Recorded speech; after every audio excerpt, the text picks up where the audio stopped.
guys, Ashley Elizabeth here with AHM Artistry, and welcome to day 1 of my 7 days of cruelty-free drugstore foundations. Today I'm doing the Wet n Wild Mega Cushion foundation that just came out within the last month, I think, and we're gonna try it out. It looks super interesting and different. And really quickly, since this is video number 1, I'm gonna tell you right here, I'm gonna pop up the little criteria in which I am judging these foundations and also trying to make it an even playing field across the board. So number 1, obviously you have to be able to find it at a drugstore, at least drugstores in the US. Drugstores being obviously CVS, Walgreens, Rite Aid, and also Walmart, Target, and maybe the drugstore area in Ulta. It has to be cruelty-free, obviously. Has to be $15 or less. I will perform an 8-hour wear test. So after 8 hours, I will check in right here and let you guys know how it performed for the 8 hours of wear. I'm going to do half my face with a coordinating primer and then half without. My primers, I'm sorry, won't be drugstore. I don't have any,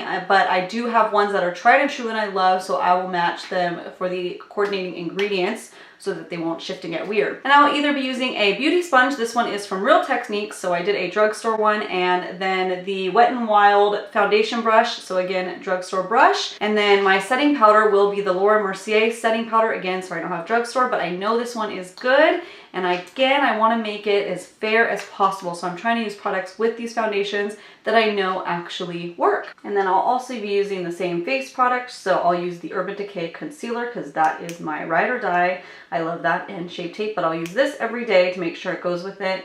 The Jeffree Star Platinum Ice, and then the Kat Von D Shade Light Palette. So all the topping products will be the same as well. And shout out to my BFF who just got me hooked onto this Real Techniques sponge. It is a complete dupe, I think, so far for the Beauty Blender. All right, let's jump on in.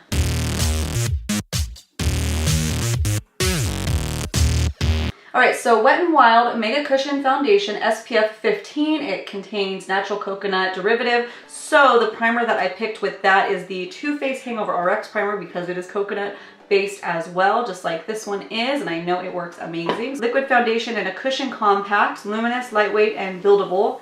And it's also a hydrating formula, which I have really dry skin, so that should be really good. So I picked this one up at my local Walgreens for $8.99, and there was a deal for $1 off that day, so that was a little extra, little cool dealio. But I did notice that the display only had 8 shades on it, and I went ahead and just looked it up on Wet n Wild's website, and there are still only 8 shades. I actually picked up the lightest one, which is called 106A Light Ivory, which is supposed to be a light neutral.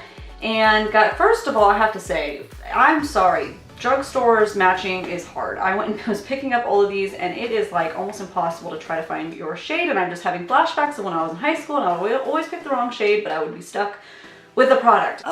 When you're there, you can see what the foundation actually looks like, so that's really cool. Just open up, slide it out of the box really quick, and you can look at the actual shade in there. I mean, this is the lightest color, which is not super light. So for those fair girls out there, this might be challenging, and also for my darker skin ladies, this is gonna not be a great shade range at all. And I'm noticing that more and more, especially with drugstore foundations. There was not much of a selection at all, and then at that, who knows what you're getting. Opening this up, this is super cute little component. There's a little mirror right on top, so that's cool. That's a cute little girl, kind of reminds me of like a Harajuku character, really cute. And then has the mirror in there, and here's a little sponge. We will try the sponge. It is kind of like a waxy silicone-y type of sponge, but still spongy. Very interesting texture. And there's a little holder for it. And then we open this up. Let's put some primer on my face, and then we will see. Let's dip it. Oh, it's very watery. Okay.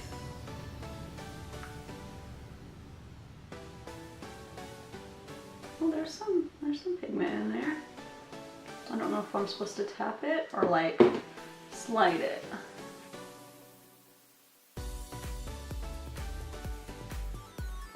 The shade seems to be right, so that's nice. So far, it's like a light coverage. See how buildable it is. It's definitely taking away the redness, so that's nice. This little thing might be better for like touch-ups or something. Let's switch to a sponge to see how that does on the forehead. And prime the lids with that too. That's some good pigment in there because my eyes are like super red And you can see it like takes away a lot of that. Nice and buildable so far. Yeah, the sponge is so much easier.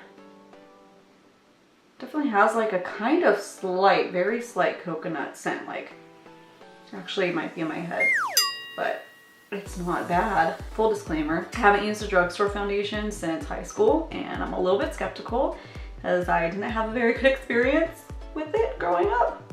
But I'm hopeful so far. All right, I'll let you guys see the pigmentation so far. Yeah, it looks really nice. My pores look really good. Very glowy. Very nice so far. Let's go ahead and do the primed side and see if there's any difference. Look at how much faster that is with the sponge, OMG. The other thing is just for like desperate measures or touch-ups. It's cute, but not practical by any means. Not that those little things ever are. Okay, there are the two sides there. I just took a good look in the mirror. The side with the primer is definitely more dewy, like 100,000% more dewy.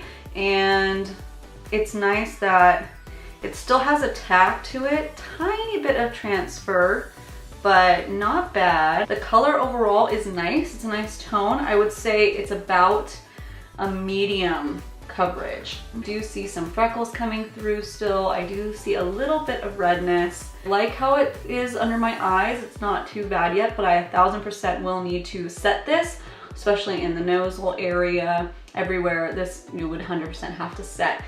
I mean, unless you love super dewy and don't have a problem with shifting makeup, but I do have a problem with my makeup shifting, definitely. So I will be using my Urban Decay concealer. We'll try to do minimal because I want it to perform and see how the foundation does and not take away from that. But this is what I would do, and I want it to coordinate with my products that I currently love. Okay, that is with about half the concealer that I would usually use, but that is what I'm gonna be doing for every video. Let's go ahead and set this puppy. So I'm just gonna dust it on because I have dry skin and I don't like to bake or do anything crazy. Leave it right underneath the eyeballs. Do a little bit of creasing on the lid, so that is why you definitely have to set this foundation.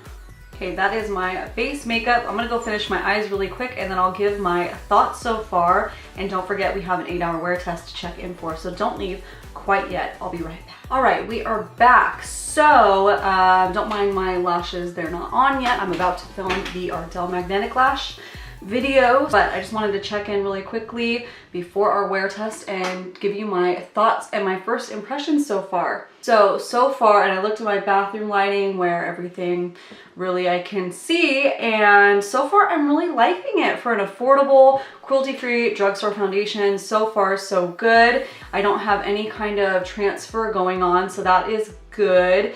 I would say as far as coverage go, it's extremely buildable from light to medium, maybe medium to full. You build it up a little bit more, but I've had to do the concealer and there was still some redness going on and everything. Little bit of creasing in the nose area. The pores are starting to separate a smidge bit. It's been, I would say, 45 minutes since I first applied and set everything, but the under eye area is good. The nose, I can just tell my nose is gonna get a little weird, but that's my trouble area. Overall, so far so good. So I will check in 8 hours and we will see how it wore, okay? All right guys, so it's been 8 hours since I first applied the Wet n Wild Mega Cushion Foundation, and I went ahead and took a good look in my mirror before sitting down and filming this. And I noticed there's only just a touch of oil going on my forehead, which is completely normal. I'm not oily at all. When I looked at 6 hours, everything looked pretty good still. So it's usually about the 6 hour mark that things can start to take a turn for the worst. But overall, I'm pretty happy with it and I'm pretty shocked. Like, I didn't expect much from drugstore foundations, especially from cushion foundations, which I've heard such mixed things about. It does wear down a little bit, so I'm not as full coverage in regular lighting. I have some redness. The area around my nose that I thought was gonna be really gross and super flaky, it pretty much stayed the same since I first put it on, so that's both good and bad. It didn't get worse, but it's still a little bit dry. So that could just be technique, so I can perfect the technique a little bit better. As far as the different sides go, I actually prefer the side without primer. I'm a little less shiny on the side without the primer than the side with the primer. And I've gotten more smudging in those areas with the primer, but it's almost the same.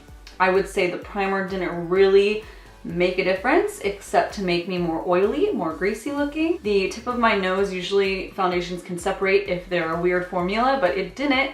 It rubbed off, but it didn't get gross, so that's fine. Pores on my unprimed side look better too, just as they did when I first applied it. So what I think overall is this foundation might be a good foundation to use on the days that I don't want a full glam, that I want like just a touch of something else, still get coverage, but still get breathability. I didn't feel cakey, I didn't feel heavy, it didn't feel gross. I had some little areas of shift, but not that bad at all where I would be like, ooh, looking in the mirror later. So I was definitely shocked about that. Yeah, overall, I'm pretty happy. I think this is more geared toward dry skin, definitely. I think if you're oily skin, you're probably gonna think it's too moisturizing and it's really gonna grease up on you unless you powder the crap out of it. So for a foundation that retails for $8.99, I'm pretty happy with it. Definitely went way better than I expected. Thank you so much for watching my day 1 of cruelty-free drugstore foundations. Make sure you hit that little subscribe button before you leave and fall down the rabbit hole, which is YouTube, because you want to know about day 2 and day 3 and day 4, all the way through 7 days of cruelty-free drugstore foundations. Thank you guys so much for watching, and if you joined my community today, thank you so much for being a part of this. Have a great, lovely day.